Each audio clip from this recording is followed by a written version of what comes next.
Hi everyone, I'm the second speaker today. My name is Quentin Pognan. I'm also working at SU on a PhD, just like Aurore. And as you might have guessed from the title, I will be talking about the Nobel Prize in Physics this year, which was on black holes, in part to Penrose for some theory, which I'll go through, and also in part to Gez and Gensel for their work on observations. And so first thing on the slide here, which I'd like to point out, is this nice picture, real picture, not artist's impression or simulation, of a black hole taken by the Event Horizon telescope last year. Quite significant because it is the first time that we have such a detailed image, so up close, if you will, of a black hole, and also because you can really see some effects of general relativity at work when you look at the light and the emission around it. But anyways, before getting into that, you might ask, okay, what actually is a black hole? So there are several ways to think about it. Certainly, you can say that the black hole is the densest objects in the universe. In theory, perhaps even infinite density. Of course, this is in theory because we're not actually sure if anything can be of infinite density or infinite anything. But as far as we know for now, we can assume that a black hole is infinitely dense. As all mentioned before, we have two flavors of black holes that we know of at least. The first one, the smaller kind, is called a stellar mass black hole, and usually occurs after the core collapse of a massive star. The other flavor that we know are so-called supermassive black holes, which we believe exist at the center of every galaxy. And to give you a mass estimate on that, supermassive black hole usually exists as anywhere between 1 million to 100 billion, so that's 10 to the 9, or 10 to the 11 even, solar masses. So really massive, very, very heavy things. And the nice thing, or perhaps the scary thing about black holes, depending on how you feel about that, is that once you fall in there, nothing can escape, not even light. And assuming that the speed of light is the fastest you can ever go in this universe, light not being able to escape means it's pretty final if you do happen to fall in. So I would avoid, not going too close. Black holes also tend to do very interesting things to space-time. But to understand exactly what they're doing to space-time and why it's funky or why it's interesting, we have to start with some guy you've probably heard of. His name was Einstein. And he developed way back over 100 years ago now, actually, the very famous theory of general relativity. And general relativity is really, or was very unique when it came out, because instead of treating space and time as separate dimensions, it states, you know what? No, they're actually the same thing. They're part of a continuum, but they just work differently. And in fact, gravity works not by some mysterious force just pulling objects randomly around, but by bending the space-time, and objects just kind of follow this bend in space-time. And on the slide, I've also put Einstein's field equation, which is really the defining equation in general relativity. And if you don't know the math, it can maybe look a little intimidating, or perhaps you think it looks simple. I don't know. But it's actually explained quite simply. The left-hand side tells matter or energy, because as you know, E equals mc squared, so matter is energy. Anyways, it tells matter or energy how to curve the space-time. And so this is a curvature tensor. This is also curvature. And in this particular form, we've also included the expansion of the universe, which depending on your theory preference, you may or may not agree with. And the right-hand side simply says, okay, given a current or a specific type of curvature of space-time, how does matter move through it? So for example, if I'm a particle moving through space, I would follow this right-hand side. This would tell me how to move, where to go, how fast I'm moving, the whole thing. So Einstein comes out with this theory in 1915, and people aren't convinced, but they are very thoroughly impressed because it is quite a nice and complicated theory. And a few months later, here's a visualization of what it means to actually bend space-time. So here you can imagine that the grid is space and time, and these balls are planets or stars or whatever. And the main point here is that the heavier the object, the more space-time is bent. And so you can imagine that if we have a black hole, which is supposedly infinitely heavy, you would basically have an infinite well, like the thing just would keep going down forever. And the first person to suggest this kind of object actually did so as a solution to Einstein's field equation only a few months after GR was published as a theory.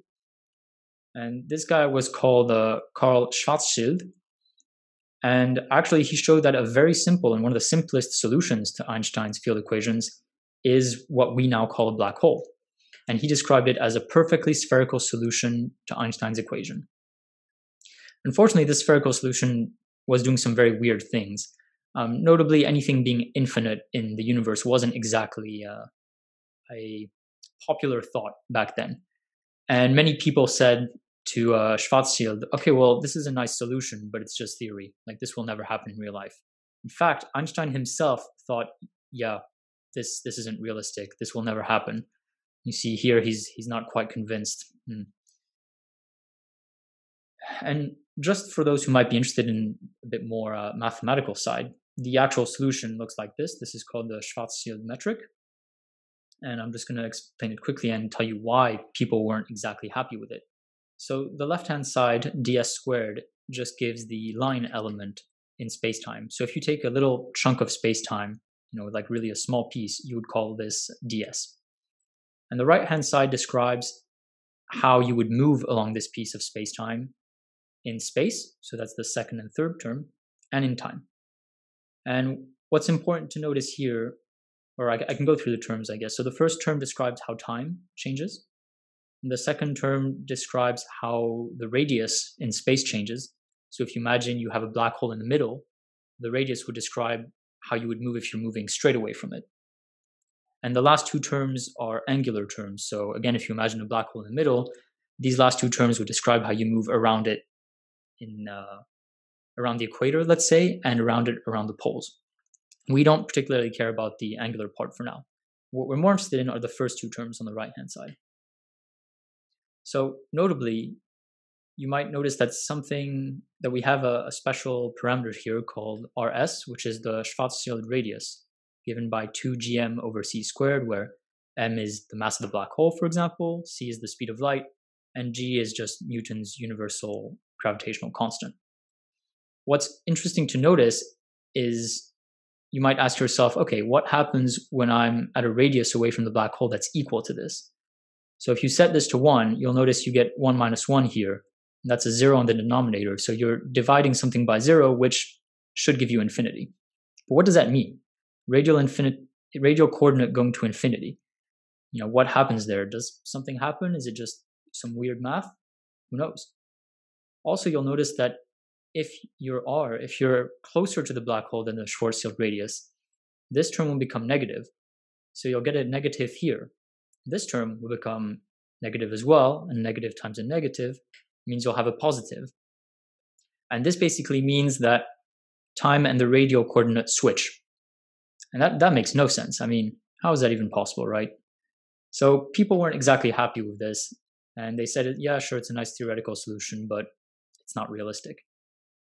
And this stayed pretty much like this for about 15 years until a scientist called Oppenheimer came to the rescue, and he decided to come back to this problem and study the Schwarzschild metric in greater detail.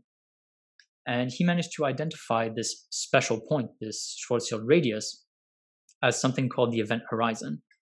And at this point, in his own words, he says, well, he was considering a star, but holds for a black hole as well. He said, at this point, the star thus tends to close itself off from any communication with a distant observer. Only its gravitational field persists. And to put that perhaps a bit more simply, he said, well, past this point, you can't see the star anymore, but it still exists in terms of gravity. We know that this actually now corresponds to the event horizon. This is the limit for a black hole or any object, actually, where if you go beyond or closer to this object, you will never escape again because even light can't escape. And of course, you can't move faster than light. So if light can't escape, well, you're stuck too. And so this was quite a breakthrough because basically it meant that this special point where the radius equals Rs and we had 0 on the denominator before isn't actually a special point. It's just the point where light isn't fast enough to escape anymore. It's like a point of no return, if you will, but physically it doesn't actually mean anything. So this was a great breakthrough, but still people weren't happy because, well, Oppenheimer, to derive this result, had assumed spherical symmetry. And people were saying, this isn't realistic. What in the universe is actually spherically symmetric? I mean, galaxies, clearly not perfect spheres. Stars, planets, also not perfect spheres. So spherical symmetry, not realistic. And of course, people were still bothered by the issue of what happens when you do get to the center of the thing. At r equals 0, you still have a division by infinity, or division by 0 and therefore infinity. And that was kind of it for 25 years. The problem was unsolved. People weren't really sure how to approach it, and black holes were just a theoretical thing that should never form in the universe. Luckily, the observational side of astrophysics stepped in. And in 1963, the first quasar, which stands for quasi-stellar object, QSO, 3C273, was identified as an extragalactic source.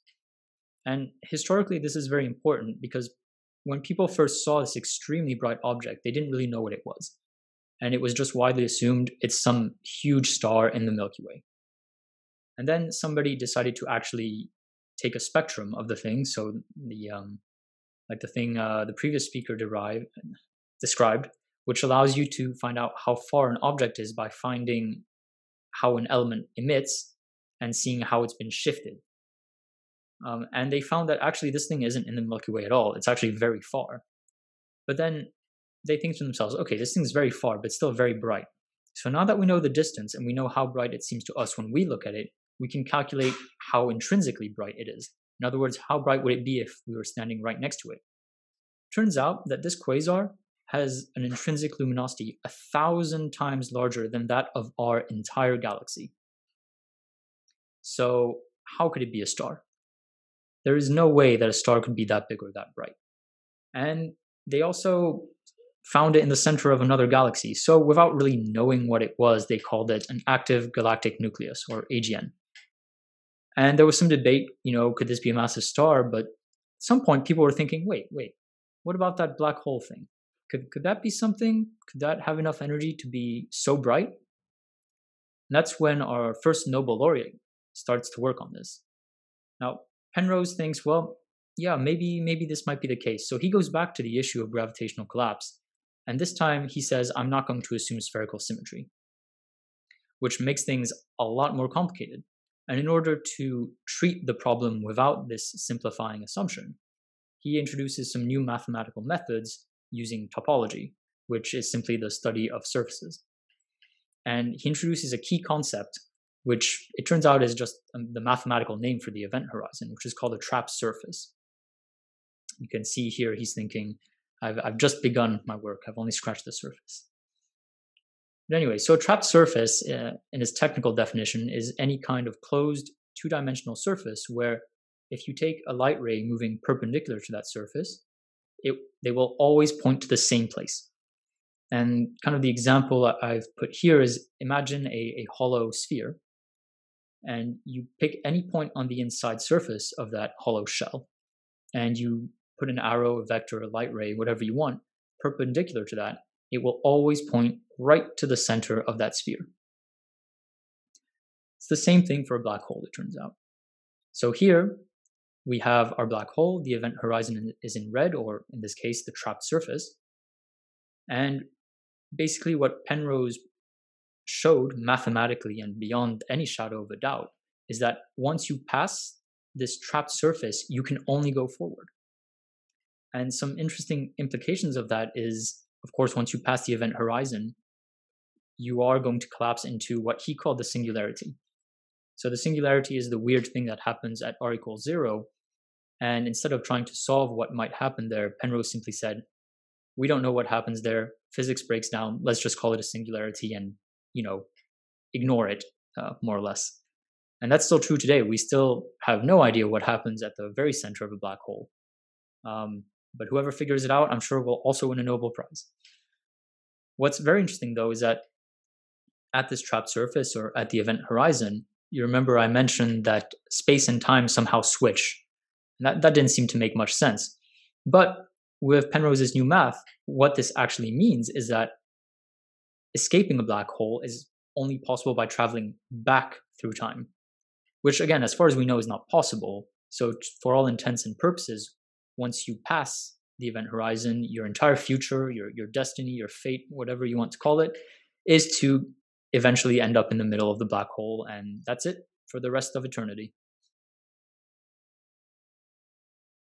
And there are also some other fun implications you can play with when pretending to fall into a black hole. Here are a few of my favorite, at least. If you look inwards while falling into a black hole, you will see the entire past history of things that fell in before you, like rushing up to see you.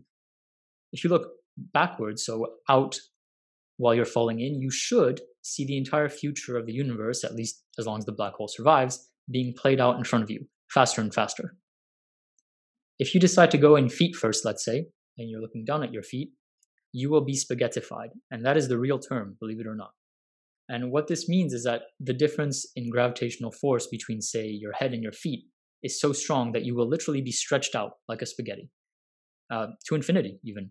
This, of course, assuming you don't break. And perhaps on a little more serious note, Penrose's work actually has very serious implications for even the creation of the universe. Most of you probably have heard or know of the Big Bang model, which states that the universe began in a huge explosion. Turns out that if you kind of reverse engineer, reverse apply Penrose's principle of a trapped surface, the Big Bang model should have a singularity at the beginning.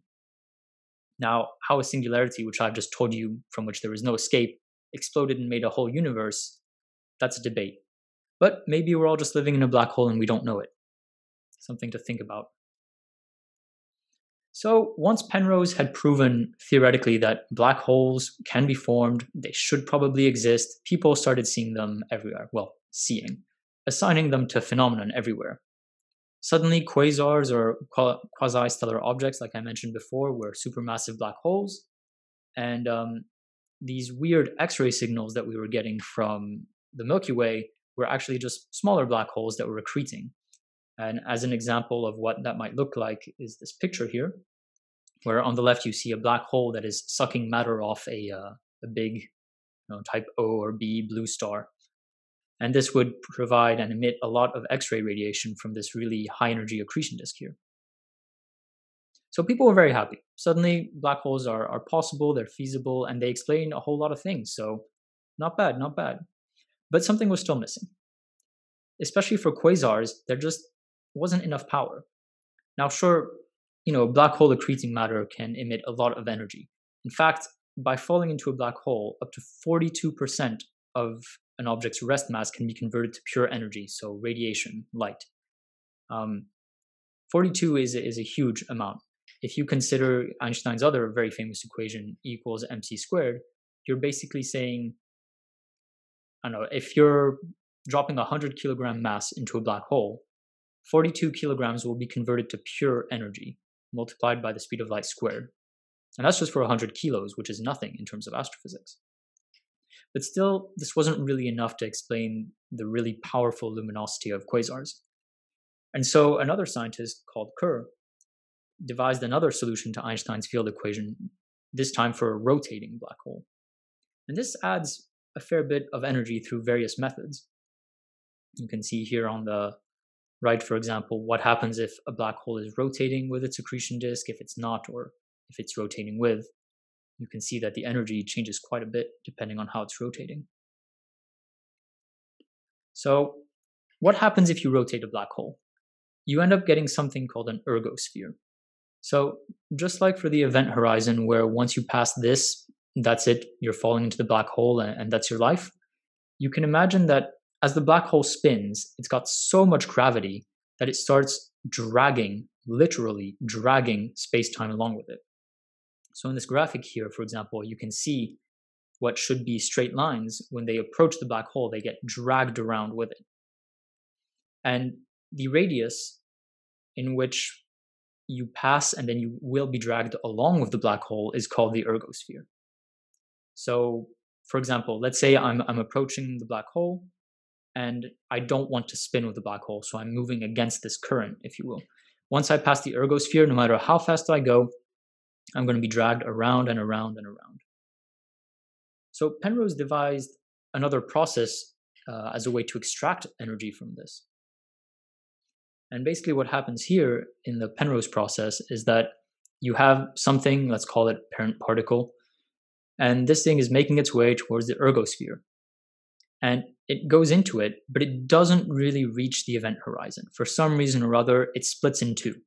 Part of it falls into the black hole, and part of it manages to escape. Now, the part that manages to escape can do so in a way such that it actually has more energy than when it came in. In this way, you can have more energy output from a rotating black hole. So that's one way to get more energy. But there's more, because it turns out rotation can do a lot of fun things. Now, we can also add magnetic fields, because who doesn't love magnetic fields? And if you start, let's say, with a non-rotating black hole, and you add a magnetic field, it should basically be like a giant magnetized ball. So the magnetic field lines are quite straight. They're not really doing much.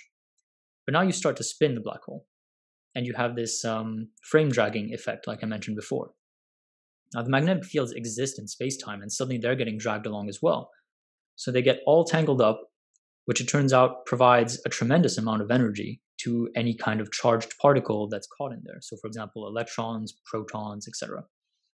And theory to the present day says that actually this effect, called the Blandford-Znaiec process, is actually very important for launching jets. And jets are these streams of very high energy particles that can occur in a variety of astrophysical situations, from black holes to some of the core collapse, some of the supernovae that were mentioned before. So through all these processes and various accretion related things, supermassive black holes can really emit a lot of energy, and people are more or less convinced that quasars are actually supermassive black holes. And then, supermassive black holes are now everywhere. By the time we get to the 90s, it's convinced everybody thinks every galaxy has a supermassive black hole in the center. And AGN, active galactic nuclei, or quasars, are actually theorized to just be these black holes that are actively accreting matter. So if you will, they're actively feeding. Back then, however, telescopes weren't that great, so we didn't have very nice close-up pictures of black holes like the one I showed on the title slide. So in order to test this theory, astronomers tried to estimate the central density in galaxies. And there were two main theories. One, there's a big giant black hole in the center of every galaxy. Or two, it's not a black hole. It's just a lot of very big stars that are very close by to each other. And depending on which choice you prefer, the density shouldn't look the same, right? You imagine you have one big object in the middle, you'll have huge density, which drops off quite rapidly. If you imagine you have a very dense, but still a cluster of stars in the middle, your density should be a lot flatter as you move out. So a bunch of measurements were made based off how the rest of the galaxy was moving around their center. And it turns out the density was very, very, very high, much too high for any kind of stellar cluster. And so supermassive black holes had to be the answer. And now it's more or less the common idea that, every galaxy, or at least we think almost every galaxy, should have, at least a 1 million solar mass black hole sitting in there somewhere, if not heavier. So other galaxies are great, but if every galaxy has a supermassive black hole in the center, then Milky Way should have one too. So why go looking far when you can look at home? And there is a radio source at the center of the Milky Way called Sagittarius A star. And back in the 90s, two researchers who won the other half of the Nobel Prize, so Andrea Ghez and Reinhard Genzel, independently decide to study the stellar motions near the galactic center. And this turns out not that easy. The galactic center has a lot of dust, literal dust, in the way. This absorbs UV and optical light, so you can't just take a telescope and point it. As you can see in this image here, for example, there's a lot of dust right in front of the center, so it's really hard to see what's going on. Fortunately, you can look in the infrared, so around 2.2 micrometers. Dust turns out to be pretty see-through there, or at least decently enough for the purpose of observing nearby stars in the galaxy's center. And then there were some interesting technological advancements to help to do this.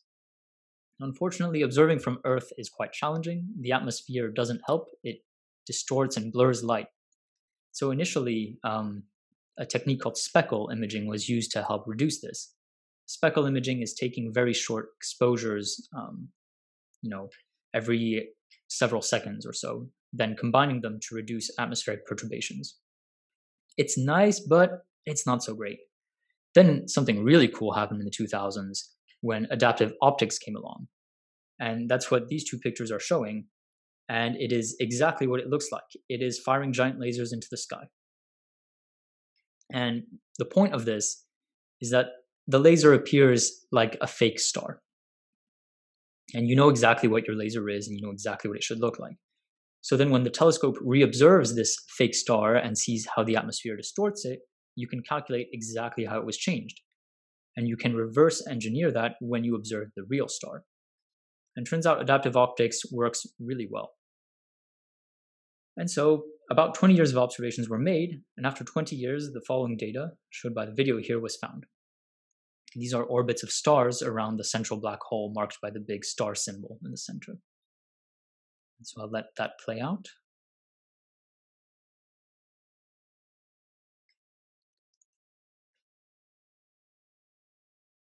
So we see a lot of movement around there. And you'll notice that the end date here is actually April 2020. So this is really the most recent kind of available data movie of the stellar motion in the galactic center. And what's nice is that in 20 years' time of observing this, we have at least one star that's made a full orbit. That's SO2. And SO2, because it's made a full orbit, has allowed scientists to basically estimate the exact mass of the black hole. And interestingly, at its closest approach, it was only 17 light hours away from the black hole. Now, for reference, whether that's a lot or not, the sun is about 8 light minutes away from Earth, but the closest star to our star is 4.25 light years away, where light hour, light year, light minute corresponds to how far light can travel in an hour, a year, or a minute. So the closest star to us is 4 light years away, but this star got only 17 light hours away from the black hole. That's extremely close. Any closer, and maybe it could have fallen in. Who knows? So from these observations, calculations of how big the black hole at the center of our galaxy were made. And what we find is that Sagittarius A star, the quiet radio source, is actually a sleeping giant, an estimated 4 million solar masses. Quiescent black hole, so it's not actively feeding, as opposed to an active galactic nuclei or a quasar. However, every now and then we do observe infrared and X-ray flares, which is probably when matter does happen to fall in the black hole, like a big blob comes. So if you want a full analogy, we have a sleeping giant, and as he's snoring, he emits in the radio, and we see this more or less all the time. Now, every now and then he wakes up, has a snack, which is the infrared or X-ray flares, and then gets tired again and goes straight back to sleep, and more radio, and so on and so forth. And that's about it. And so I will leave you with this very nice simulation of what a black hole accretion disk should like according to GR. And if you have any questions, I think now's the moment. Thank you for listening.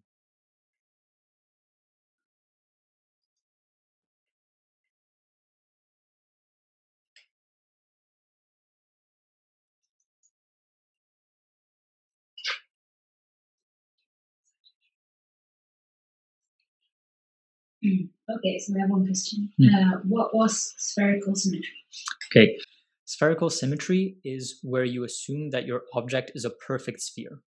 So, for example, imagine you have the most perfect ball in your hand, and it's perfect, it's a sphere, it's a ball. I can take it, I can flip it, move it, whichever way I want, it should always look the same. That's what spherical symmetry means. And it's very important in astrophysics because it makes a lot of calculations a lot easier to do.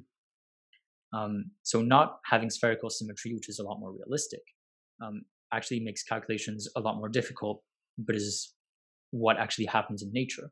So for example, even Earth, which you might think would be a perfect sphere, isn't, because Earth is spinning, and so Earth is to some extent wider around the equator than around the poles. Black holes, however, should be, as far as we know, perfectly spherically symmetric, which makes them one of the most unique objects in the universe. I hope that answers the question. So we have, how did we observe the first picture? And then there's, no wait, let's do the follow-up. What was the radial coordinate and why was it in time switching correlating to escaping black holes? Going back. Right. So for that, I can actually just go back to the slide. I think that helps. Yeah. Okay, here. Good. So this was the solution to a non-rotating black hole. So imagine just this perfect sphere of a black hole just sitting there in space. The first two terms in the middle, so -1 minus rs over r, c squared times dt squared, that's the time coordinate. This describes how time changes around the black hole. The other term with dr squared describes how the radial coordinate changes around the black hole. And the radial coordinate is basically, if I walk straight away from the sphere, I'm moving along the radial coordinate. And the reason it switches, at least from the theory perspective, is that you'll notice that time has a negative in front of it, but the radial coordinate has a plus. And this is because in relativity, space and time are always treated with opposite signs for reasons that are quite fundamental and mathematical. But suffice to say that time and space should always have the opposite signs. So when r is less than rs, for example, let's say, this is half of rs, then I'll have 1 minus 2, right? Which will be negative. So then for time, I'll have a negative times a negative. So suddenly I find myself with a plus sign in front of time, but I'll find myself with a negative sign here. So in terms of theory, this means that time and space switch, which I know doesn't make much sense.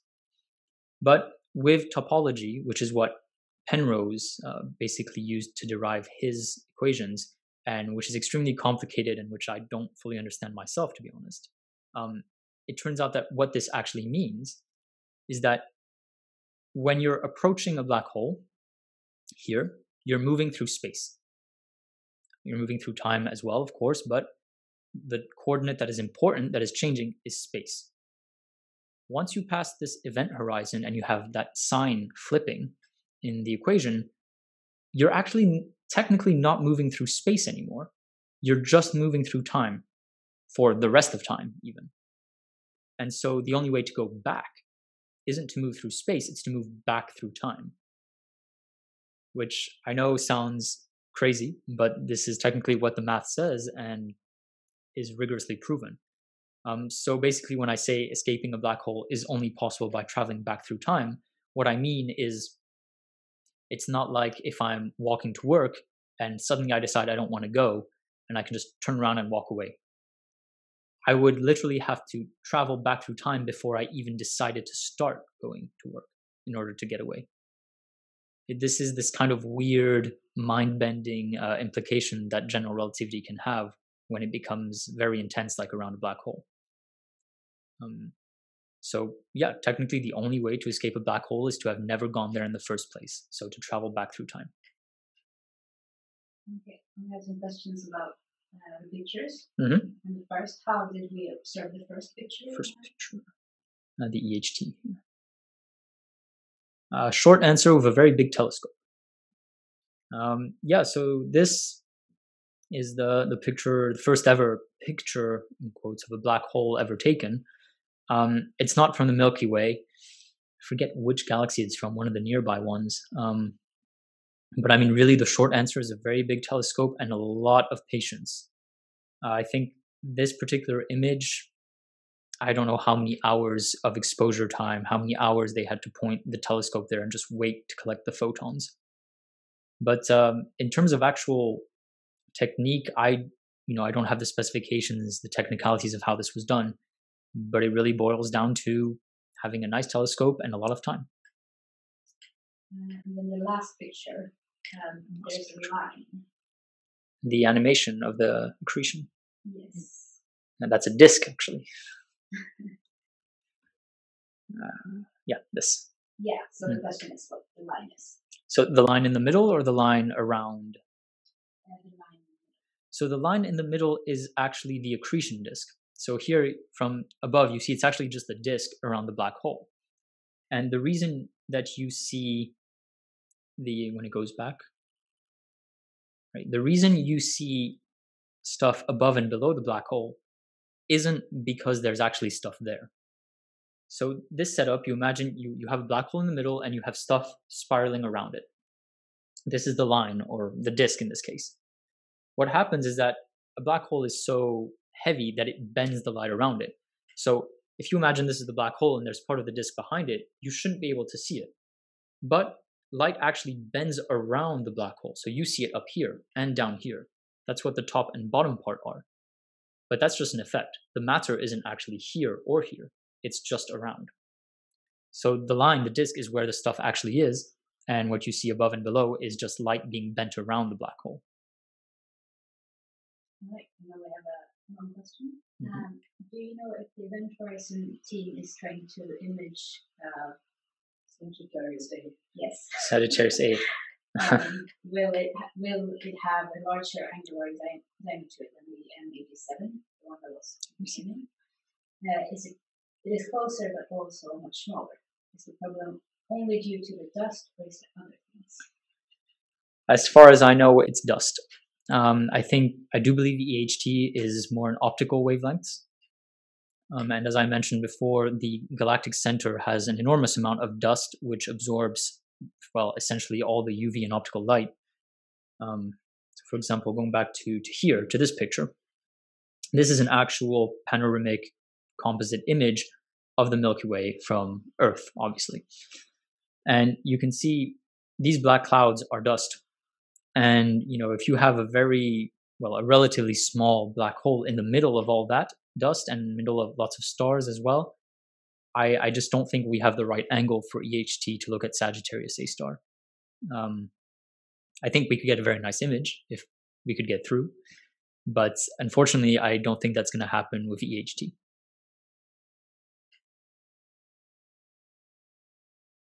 And how was R over RS identified as the event horizon? For that, we'd have to go through Oppenheimer's derivations, which is a lot of math, and it's not an easy derivation. So short answer is I'm not sure. But if you're willing to spend the time and learn the math, I do recommend you read the original paper. To be honest, I don't know his exact methodology. I think this is a bit too mathematical, even for me. But I mean, now when you take, for example, a general relativity class, the way they show you that this R equals RS point isn't anything special. Actually, I had something for this, which I saved. Is by doing something else that Penrose invented, which is called a conformal transformation. Here. So Penrose invented this mathematical trick, let's call it, called the conformal transformation, which is basically a change of coordinates. And it changes space-time in a way that is visually represented by this plot here, which can be a bit complicated to understand at first glance. And so, for example, in this plot, or in this diagram, we're showing a star that is collapsing into a black hole. So let's say it's a massive star going supernova, and this is the core collapsing. So the way a conformal transformation works is it brings up this so-called infinite past and infinite future, which should normally be at the end of infinite axes, and brings them up close. But it does so in a way that conserves the relative angles. And so what this means is, if you take a photon, for example, it will move upwards at 45 degrees. And basically what you can take away from this figure is that anything past this radius here, which corresponds to the horizon, will get sucked up into the singularity, and everything else will escape. And so it turns out when you're taught GR, you're taught about these conformal transformations, and a common exercise actually is to apply one of these to the Schwarzschild radius. When you do so, you find that this term R over RS actually disappears, because, as I mentioned, it's nothing special. It's just where it happens that you would need the speed of light to escape the black hole. Physically, in space-time, this doesn't mean much. In theory, it means a lot. How Oppenheimer did it, I don't know, because Penrose invented this after Oppenheimer's derivation. But this is how we learn it, let's say, in a modern class, let's say. So I hope this is kind of a compromise of the answer you're maybe looking for.